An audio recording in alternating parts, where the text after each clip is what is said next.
My social distancing and naked spa in Japan.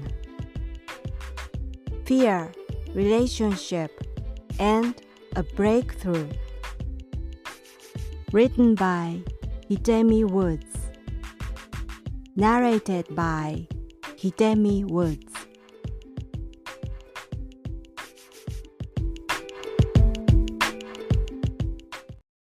My social distancing.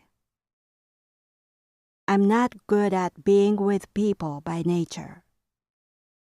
I always like to being alone and stay inside my room. Basically, any contact with others is uncomfortable. Not to mention phone calls. Public places are dreadful for me unless they're near empty with few people. I hate to have a person standing right behind me at the checkout counter in a supermarket. Whenever I take a train, I search for a car that has the least passengers. My so-called body bubble seems excessively large. I often almost utter a scream when a person bumps into or even slightly brushes me. Needless to say, chattering with others is excruciating.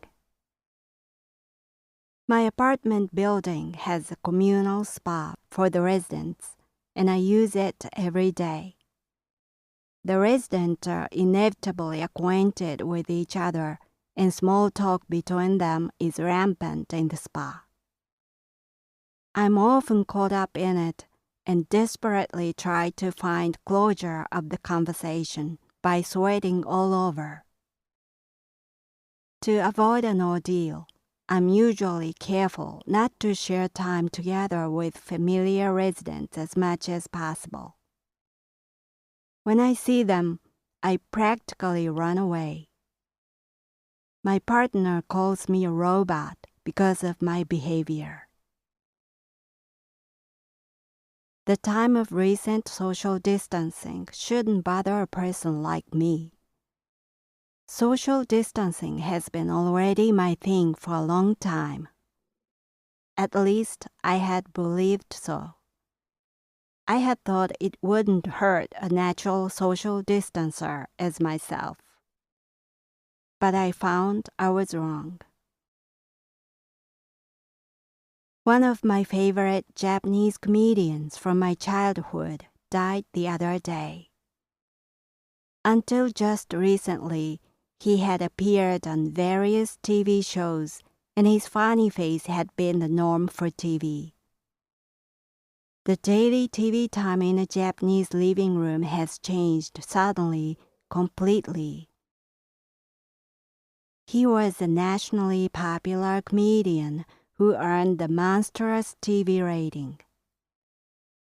When I was a child, my family gathered in front of TV for his show at 8 p.m. every Saturday and laughed so hard together.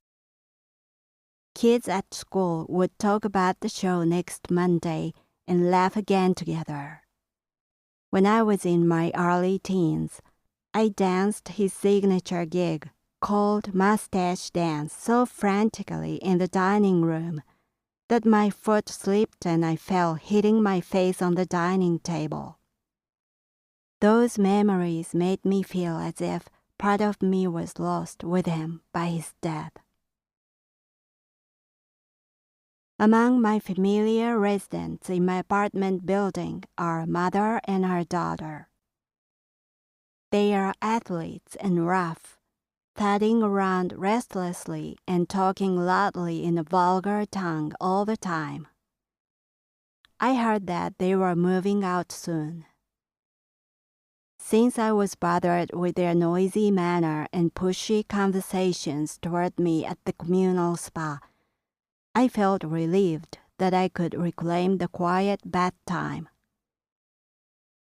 One evening during the days I had waited for them to move out, I saw them at the spa.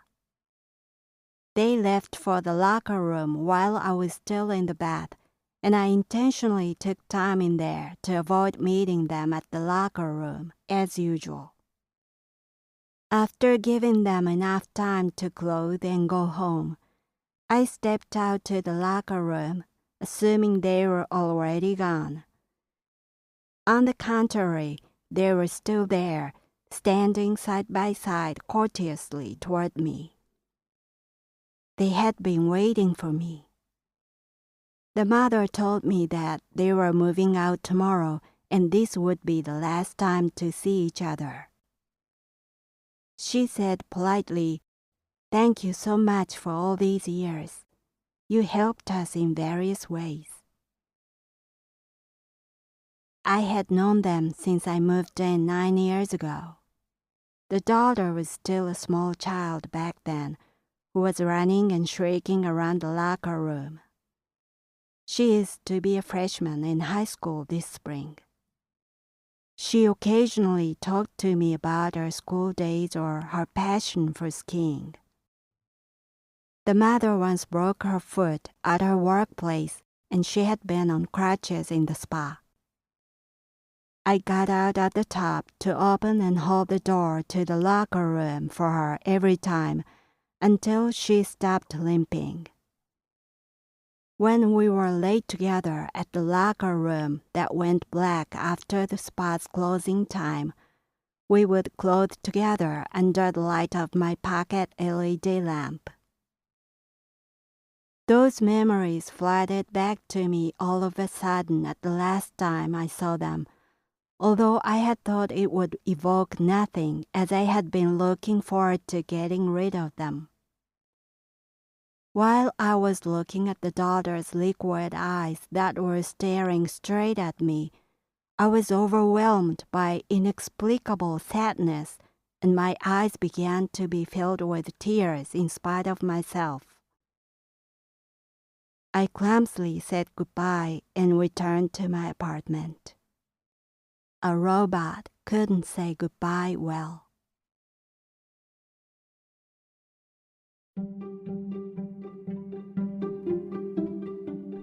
Audiobook, Japanese Dream by Hidemi Woods on sale at online stores or apps.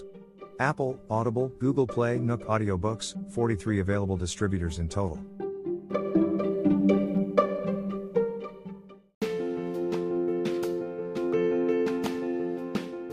Audiobook, The Family in Kyoto, One Japanese Girl Got Freedom by Hidemi Woods on sale at online stores or apps. Apple Books, Google Play, Audible, 43 available distributors in total.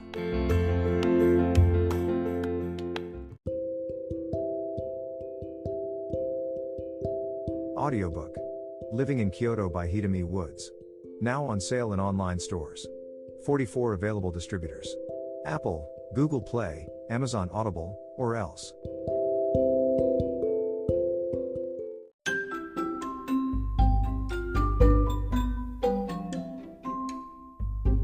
大好評。ヒデミウッズがデザインしたとってもかわいいオリジナルグッズが手に入る。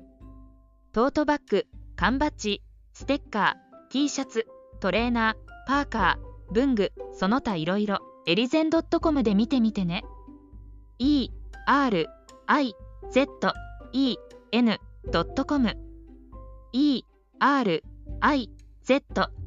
erizen.com エリゼン .com。